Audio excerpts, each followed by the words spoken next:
مسلمانوں کے دشمن ہوتے برابر، لیکن ہم دیکھیے بڑھ گئے ہمارے دشمن زیادہ ہو گئے. کیسے؟ اس لیے کہ اسلام کے 71 فرقے ہمارے دشمن ہیں. یہودی عیسائی تو تھا ہی، اپنے بھی دشمن. اچھا سارے فرقوں کا انٹرویو لیجیے اور ان سے پوچھے تمہارا دشمن کون؟ کہیں گے بھائی بھائی، کوئی بھی کسی کا دشمن نہیں. اور جب سب اکٹھا ہوتے ہیں سب ہمارے دشمن. اور ہم کسی کے دشمن نہیں. بھائی ہم اکیلے کس سے دشمنی کریں گے؟ اگر ہم کسی پہ دشمنی کرنے آئے تو دوسرا فرقہ ہمارا ساتھ ہی نہیں دے رہا ہے تو ہم اکیلے تو ہم دشمنی کیوں کریں؟ اور دشمنی کی فرصت کس کو ہے؟ اس لیے کہ مبدت سے ہمیں وقت کہاں ملتا ہے کہ ہم تو جب بیاہ کر اور آئیں زین العابدین علیہ السلام کے بعد تو اس وقت جب زید پیدا ہوا اور گود میں آئی تو امام اکثر زید کو دیکھ کے رویا تھا. اور جب کوئی صحابی پوچھتا تو آپ بتاتے ہیں اس بیٹے کا انجام میں نہیں گا. بڑی محبت سے زید کو امام زین العابدین علیہ السلام نے پالا اور نام امام کا رکھا ہوا زید ہے. اب لوگ ذرا سا بحث کرتے ہیں کہ صاحب امام کی اولاد تو آپ دی ہے، یہ زید حضرات اپنے نام کے ساتھ آپ دی کے بجائے زید ہی کیوں لکھتے ہیں؟ تو یہ دیکھیے اصل میں زید کا کارنامہ چھپ جاتا تھا اگر ان کی اولاد آپ بھی ہو کر زیدی نہ لکھتی. زیدی لکھنا کوئی احساس کمتری نہیں ہے، اس لیے کہ زید بھی امام کے بیٹے ہیں، لیکن ان کے کارنامے کو یاد رکھنے کے لیے اولاد نے کہا ہم زیدی ہیں تاکہ ان کا جہاد، ان کی قربانی یاد رہے. زید نہیں تو زید کے سارے بیٹے یحییٰ کو شہید کیا گیا ظلم کے ساتھ. زید کو تو شہید کیا گیا کہ لاش لٹکی رہی دارالامارہ پر، یہاں تک کہ مکڑی نے جالا لگا کے پوری لاش کا پردہ کیا. برسوں زید کی لاش لٹکی اور وہی کوفے میں نخیلا محلے میں ہی قبر ہے اور میں نے جا رکھی عظیم شان روضہ، بہت بڑا سنہرا گنبد، سونے کی زری بن رہی تھی کہ ہم زیارت کے لیے گئے. زری قبر کھلی ہوئی، اندر جائے قبر سے قریب ہو جا سکتے تھے اس لیے کہ زری تعمیر ہوئی اور قبر کی لو پتھر کو چوما اور پرفدا دل چاہتا تھا وہ بیٹھے رہو. یہی زید کے قبر میں کس شان سے قربانی دی ہے زین العابدین کے بیٹے نے. اللہ نے ایک تسلسل ہے، قربانیوں کا تسلسل ہے. مختار کی نظر میں یہ سب کچھ تھا کہ آل محمد بھی کیسے کیسے ہوتا، لیکن مختار قید میں بے قرار مچل گئے. اور انشاءاللہ کا تفصیل بتاؤں گا کہ کیسے آزاد ہوئے. یہ سننے والی بات ہے کہ مشکل تھا کہ مختار آزاد، اور وہ سمجھتے تھے کہ ابن زیاد ہمیں سولی پہ لکھا دے قتل کر. زنجیروں کی جھنکار ہوئی، کوئی کھسکتا ہوا مختار کے قریب آیا. مختار نے پوچھا کون؟ تو میں میسا ہوں. کہ تم بھی قید خانے میں ہو؟ کہاں؟ کہ دیکھو کیا انجام ہوتا ہے، کب قتل کیے جائیں گے. میسا نے کہا تم قتل نہیں کیے جاؤ، میں سولی پہ چڑھوں، مجھ کو سولی پہ لٹکایا جائے گا، میری زبان قطع ہوگی، تم آزاد ہو جاؤ گے. اس لیے کہ میں نے اپنے مولا سے سنا ہے کہ تم 3,83,000 قاتلان حسین کو مار کر مرو گے. یہ اس اندھیرے زندہ میں باتیں ہوئے ہیں اور مختار کو یقین ہے کہ ایسا ہوگا. ہم آزاد کرنا اور جس شان سے مختار چھوٹیں گے، لیکن 3 بار آزاد ہوئے، 3 بار گرفتار ہوئے. اور یزید کے ہی عہد میں پہلی آزادی ملی ہے نکلے اور دوسری آزادی بھی اسی 3 سال کے اندر ہوئی. اور اس کی وجہ یہ ہوئی کہ مختار کی بہن جن کا نام صفیہ تھا وہ عبداللہ ابن عمر کو بیاہ دی تھی. مختار کی بہن صفیہ حضرت عمر کے بیٹے عبداللہ کے ساتھ ان کی شادی ہوئی اور یزید عبداللہ کی بات سنتا تھا. ابن زیاد کسی کی نہیں سنتا تھا سوائے یزید. اور جب مختار نے اپنی بہن صفیہ کو خط لکھا قید خانے، کل انشاءاللہ عرض کروں گا کہ وہ خط کیسے گیا قید خانے، کہ جہاں لوگوں کو معلوم ہی نہیں تھا کہ کس زندہ میں اور کس تہخانے میں ان قیدیوں کو رکھا گیا. تو اس پہ انہوں نے اپنی بہن کو لکھا تھا کہ صفیہ اپنے شوہر سے کہہ کے اس سے یزید سے کہلوا کہ مجھے قید سے چھڑائے. تو عبداللہ ابن عمر نے یزید کو خط لکھا کہ مختار کو چھوڑ دو. یزید نے خط لکھا ابن زیاد کہ اس خط کے ملتے ہی مختار کو چھوڑ دو. مختار آنا ظاہر ہے کہ مزاج یزید کی بات مانتا تھا. مختار چھوڑ دیا. اور چھوٹنے کے بعد اپنے وطن طائف چلے گئے. طائف کے رہنے والے قبیلہ بنی ثقیف، اس لیے کہتے تھے مختار ثقافی. اور مختار کے ہی چچا کی بیٹی حضرت ام لیلا، حضرت علی اکبر کی والدہ، قبیلہ بنی ثقیف سے. تو مختار کو یہ بڑا قلق تھا کہ میرے خاندان کا نواسا شبیہ پیغمبر کس ظلم سے شہید. تو تڑپتے تھے. بار بار حضرت علی اکبر کا ذکر کرتے تھے اور کہتے تھے، جب حکومت مل گئی کہتے تھے جتنے حضرت علی اکبر کے قاتل ہیں سب کو گرفتار. اور جب سنان ابن انس گرفتار ہوا اور مختار نے پوچھا تو نے شہزادہ علی اکبر کو شہید کیا اپنے نیزے سے، اس نے کہا کہ امیر میں نے اکیلے نہیں مارا، میرے ساتھ اور بھی شامل ہیں. تو مختار رونے لگے اور رو کر کہا تیری مجال کہ تو اکیلے مار سکتا. وہ شجاع عرب تھے، جب تک سب مل کے نہ مارتے کوئی علی اکبر کو مار نہیں سکتا. اچھا دیکھیے گا کہ مختار کے حال میں جب بھی کوئی قاتل پکڑا جائے گا تو شہید کا حال بیان ہوگا تو اس کا سر کٹے گا، یہ خوشی کی بات. لیکن جب وہ حال بیان کرے گا تو گریہ ہوگا. تو مختار کے حالات میں پہلے دن کہہ چکا کہ اس میں خوشی اور غم ساتھ ساتھ. اور یہ تو مختار کے دل سے پوچھیے کہ دارالامارہ میں جب بھی کوئی قاتل پکڑ کے آتا تو دربار میں ایک مجلس ہو جاتا ہے، اس لیے کہ جس کا وہ قاتل ہوتا تھا وہ شہید یاد کیا جاتا تھا. اب اس جگہ ایک نفسیاتی بات آپ کے سامنے میں پیش کرتا ہوں کہ مختار کو حضرت علی اکبر سے عقیدت تھی کہ حضرت علی اکبر کی والدہ مختار کے قبیلے کی تھی، بنی ثقیف کی تھی، طائف کا خاندان تھا جہاں ان کا وطن تھا. تو اتنی عقیدت، شبیہ رسول بھی، حسین کے بیٹے بھی، علی کے پوتے بھی، اور پھر ایک اپنی نسبت. تو اب یہاں پر مختار کے اس کارنامے میں ایک 6 مہینے کے بچے کا کیا مقام بنے گا، اس لیے کہ مختار نے اس کو دیکھا بھی نہیں. قدرت نے چاہا کہ مختار کے کارنامے میں علی اصغر کی اہمیت بڑھے، ایسا نہ ہو کہ تاریخ اس واقعے کو بھول جائے اور چھوٹا سا واقعہ سمجھے. اب یہ قدرت کا انتظام ہے. اور راوی کون ہے؟ امام زین العابدین علیہ السلام کے صحابی منہال، جنہوں نے امام سے روایتیں لکھی ہیں، دعائیں لکھی ہیں. امام کے صحابی رہتے کوفے میں، لیکن جب بھی حج کرتے ہیں تو حج کر کے سیدھے امام کی زیارت ہو جاتے ہیں. تو منہال کہتے ہیں کہ حج کر کے میں زیارت کے لیے امام کی خدمت میں پہنچا. اور یہ حدیث ہے کہ حج قبول ہی نہیں ہوتا جب تک کہ معصوم کی زیارت نہ ہو. اس لیے حج کر کے لوگ زیارت ضرور کرتے ہیں تاکہ حج قبول ہو جائے. زیادہ تر ترکی کے لوگ ایسے اپنا ویزا رکھتے ہیں کہ حج کریں اور واپس عراق سے ہو، شیعہ ہو یا سنی، سارے حنبلی ہیں، وہاں کے لوگ شافعی ہیں ترکی کے لوگ، لیکن وہ کرتے ہیں کہ امام حسین کی زیارت کر کے ترکی واپس ہو. حج کیا، عراق آئے، پھر ایران آئے، ترکی. تو بہت سے عرب یہ کرتے ہیں کہ حج کے ساتھ زیارت بھی کریں. خالی حج قبول نہیں ہے، حج کیا ملتان سے گئے، آ گئے، کر گئے، جہاں سے ہار پہن لیا سمجھے قبول ہو گیا. ہار پہننے سے حج قبول نہیں ہوتا. فوراً معصوم کی زیارت وقت پہ اس وقت رسول اللہ کی زیارت ہے، جناب سیدی کی زیارت ہے، جنت البقیع میں ائمہ موجود ہیں، 5 امام، 4 امام، 6 امام، ان کی زیارت ہے. لیکن حسین مظلوم کی زیارت حج کے ساتھ. منہال کہتے ہیں میں حج کر کے امام کی زیارت کے لیے اور جا کے امام کی خدمت میں بیٹھ گیا. امام نے کہا کہ کب نکلے تھے کوفے سے؟ منہال نے بتایا کہ جب تم نے کوفہ چھوڑا تھا تو کوفے میں کیا ہو رہا تھا؟ منہال کہنے لگے کہ مولا مختار کی حکومت ہے کوفے پر، اور اس نے چن چن کر آپ کے بابا کے قاتلوں کو گرفتار کیا ہے اور ان کو قتل کر رہا ہے.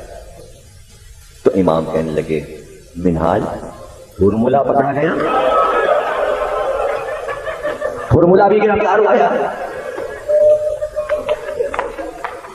منال کہتے ہیں میں نے 10 بستہ عرض کیا، میں نے کہا مولا آپ نے اپنے بھائی علی اکبر کے قاتل کو نہیں پوچھا، اپنے چچا عباس کے قاتل کو نہیں پوچھا، آپ نے اپنے بابا امام حسین کے قاتل کو نہیں پوچھا، یہ ہرملا کو کیوں پوچھا؟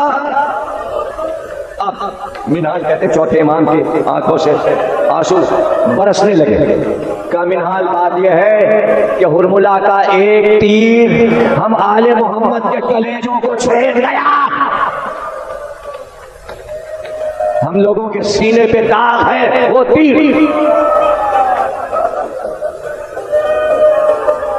میں نے کہا مولا جب میں کوفے سے چلا تھا اس وقت تک ہرملا نہیں گرفتار ہوا تھا، تو منال کہتے ہیں امام نے اپنے دونوں ہاتھ بلند کیے، کا امام کے پاس جا رہے ہو،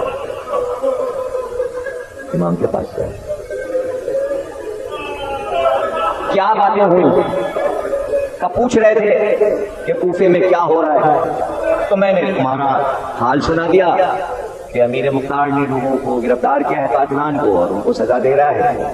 تو کہا تو پھر کیا فرمایا؟ کہا وہ بس ایک سوال کیا انہوں نے کہا مختار نے ابھی تک ہرملا کو نہیں گرفتار کیا۔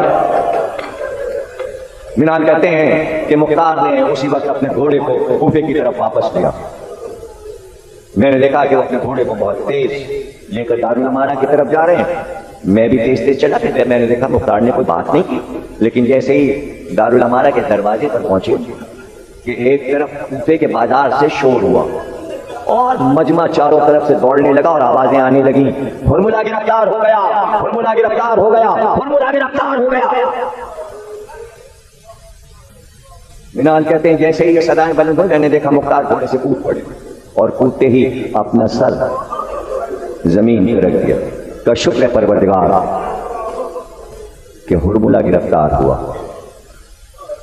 ابھی تو امام کا شکوہ میں نے سنا، میں شرمندہ نہیں، ان کی بارگاہ تھا دروغہ کوفے کا کامل عبداللہ ابن کامل آگے بڑھا تعمیر ہرملا کو ہم نے بڑی مشکل سے پکڑا اور اس کو رسیوں میں باندھ دیا، چاروں طرف سے رسیوں سے کھینچتے ہوئے اس کو لا رہے ہیں۔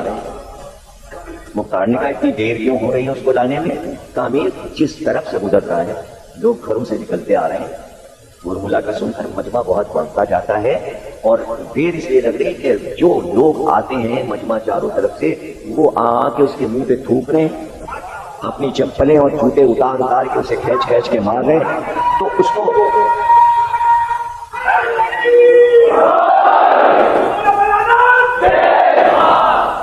کو بچا کر آپ تک لانا مشکل ہو رہا ہے۔ منال کہتے ہیں گھوڑے سے اتر چکے تھے، فوراً حکم دیا کہ میں دارالعمارہ میں انتظار کر رہا ہوں، ہرملا کو میرے سامنے لایا گیا۔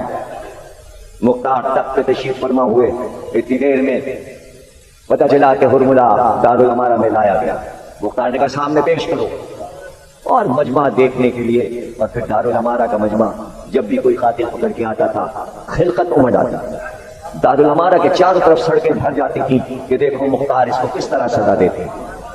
جب ہرملا کو پیش کیا گیا جناب مختار کے سامنے تو پہلے سے ملازم تیار رہتے تھے، بڑے بڑے چولہے تھے جس میں ہر وقت آگ جلتی رہتی تھی، اس کے اوپر لوہے کے بڑے بڑے کڑھاؤ تھے جس میں ایک آدمی آ سکے، اس میں زیتون کا تیل بھر دیا جاتا تھا کڑھاؤ میں اور پھر آگ کو تیز کیا جاتا تھا اور تیل جو تھا وہ پکنے لگتا تھا، کھولنے لگتا تھا، اور ایک طرف ایک شامیانہ لگا تھا، وہاں پر کچھ لکڑی کے تختے پڑے پڑے، بغدے پڑے ہوئے، خنجر تھے، تلواریں تھیں، زنجیریں تھیں، طرح طرح کے ہتھیار تھے، الگ الگ انگلیاں کاٹنے کی چھریاں الگ تھیں، ہاتھ کاٹنے کی الگ، ناک اور کان کاٹنے کی الگ، گھٹنے کی ہڈی توڑنا ذرا مشکل تو اس کے لیے بھی مضبوط بغدے تھے، بغدے کے جو گھٹنے کے 30 الگ الگ طرح کونیوں، اور وہ بہت ہی ایسے مضبوط لوگ تھے کہ جو ٹریننگ شدہ تھے مختار کے، رسیوں میں بندھا ہوا، چاروں طرف سے لوگ اسے کھینچے، چہرہ اس کا سیاہ مختار کے سامنے پیش کیا۔ مختار نے کہا بتا کربلا میں تو نے کیا ظلم کیا؟ کہنے لگا امیر قتل کر دے مگر اب یہ نہ پوچھ، یہ ہے قاتلوں کی شرمندگی جو لوگ یزید کا فیور کرنا چاہتے ہیں وہ اس کی شرمندگی دیکھیں، کربلا کے قاتلوں کی شرمندگی، ان کا رونا، ان کا پیٹنا، ان کے چہرے سیاہ دیکھیں، ان کا انجام دیکھیں، اور کربلا کو سمجھیں، توحید کو سمجھیں۔ اور مختار کو برا بھلا کہنے کی ضرورت نہیں، ایک چھوٹا سا کام اللہ نے مختار سے لینا چاہا، وہ ہو گیا۔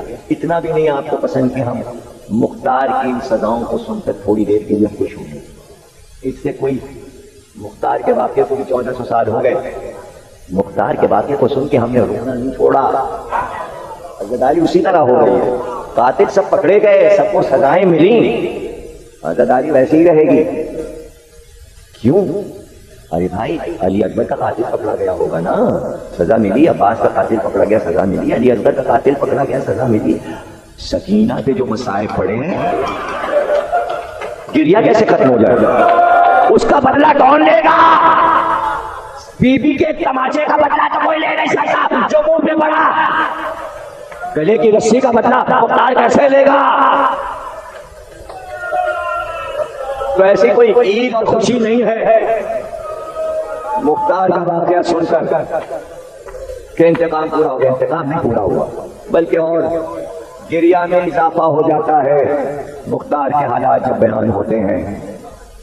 آپ نے کہا تجھے بتانا پڑے گا کہ تو نے کربلا میں کیا ظلم کیا، اور اگر نہیں بتائے گا دیکھ میں کیا کرتا ہوں۔ آپ نے حکم دیا اس کی انگلیاں کاٹ کر اس زیتون کے کھولتے ہوئے تیل میں ڈال،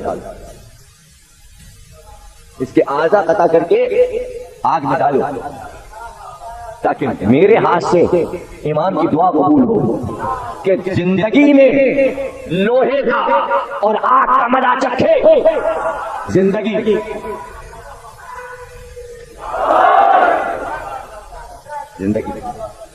اور پھر سجدہ کیا مختار کہ امام کی دعا مجھ جیسے حقیر کے ہاتھوں پوری ہو رہی۔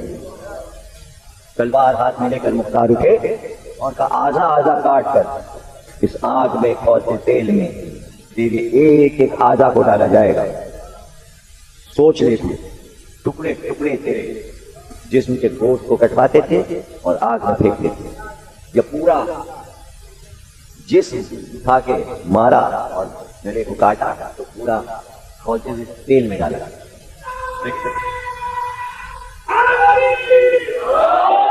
لیکن جب زندہ ہے تو جگہ جگہ کا گوشت کھنجر سے کاٹ کر اس کے سامنے آگ میں ڈالے۔ لیکن یہ سزا کوئی بہت بڑی سزا نہیں ہے جو مختار تو چاہتے ہیں حسرت پوری ہو، لوگ دیکھیں کہ آل محمد کے گھرانے پہ ظلم کرنے کا کم از کم یہی انجام دیکھیں۔ ارے جہنم میں کتنے لوگ تھر تھر آ گئے ہوں گے۔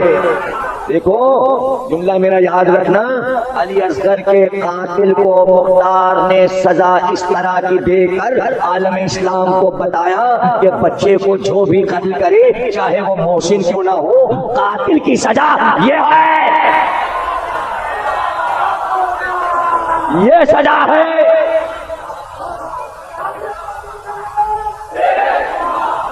یہ سزا ہے، بتا تھر تھر آ رہا ہے کہ اچھا امیر میں بتاتا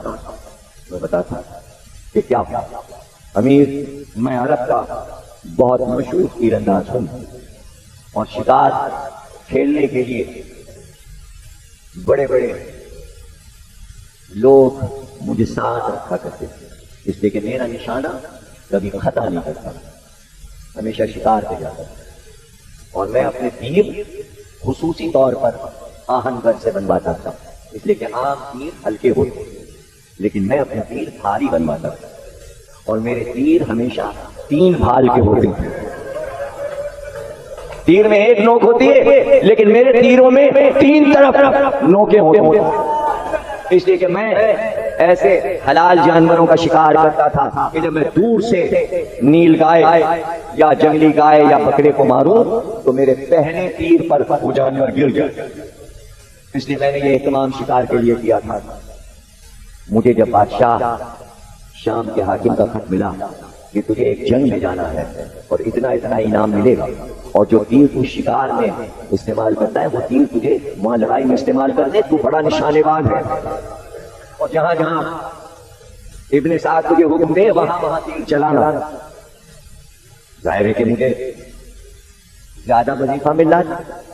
امیر میں نے بہت سے نئے تیر بنوائے اور چونکہ حاکم شام کا حکم تھا اس لیے میں نے اور اہتمام کر لیا کہ میدان جنگ ہے، اس لیے میں نے 7 تیر بنا کے اپنے ترکش میں رکھ لیے اور ان تیروں کی نوک کو میں نے زہر میں بجھا لیا تاکہ اگر تیر ذرا سا کسی کو لگ بھی جائے تو زہر اس کا خاتمہ کر دے. 7 تیر میں نے زہر بھر دیا، زہر میں تیروں کو بجھا دیا. اور امیر میری کمان بھی دنیا کے تمام کمانداروں سے زیادہ بھاری ہے. اب یہ بچوں کو میں سمجھاتا ہوں کہ کمان جب بنائی جاتی ہے اور اس میں ڈوری بنتی ہے تو کمانیں 2 طرح کی بنتی ہیں. ایک کمان ہوتی ہے ایک ٹانک کی، ایک ہوتی ہے 2 ٹانک کی کمان. 2 ٹانک کی کمان، ایک ٹانک کی کمان کیا ہے؟ جب کمان بن کے تیار ہوتی ہے تو اس کی ڈوری میں وزن لٹکایا جاتا ہے اور پھر کمان کو اٹھاتے ہیں کہ یہ ڈوری اتنا وزن اٹھا سکتی ہے، ٹوٹے گی تو نہیں. ڈوری کو مضبوط ہونا چاہیے، تیر کو پھینکے گی. تو پہلے اس میں 1 من کا پتھر لٹکاتے ہیں اور پھر کمان کو اٹھاتے ہیں اور ڈوری اگر نہیں ٹوٹتی تو اسے 1 ٹانک کی کمان کہتے ہیں. پھر اس سے مضبوط ڈوری جب بناتے ہیں تو 2 من کا پتھر ڈوری میں باندھ کے کمان کو اٹھاتے ہیں. اگر 2 من اٹھا لیا کمان نے اور ڈوری نہیں ٹوٹی اسے کہتے ہیں 2 ٹانک کی کمان. اے امیر، میں 2 ٹانک کی کمان لے کر گیا تھا. 2 ٹانک کی کمان میں یہ ہوتا ہے کہ جو تیر چلے گا جس کو لگے گا ایسا لگے گا 2 من وزن اس کے اوپر گرا، اس طاقت سے جائے گا تیر.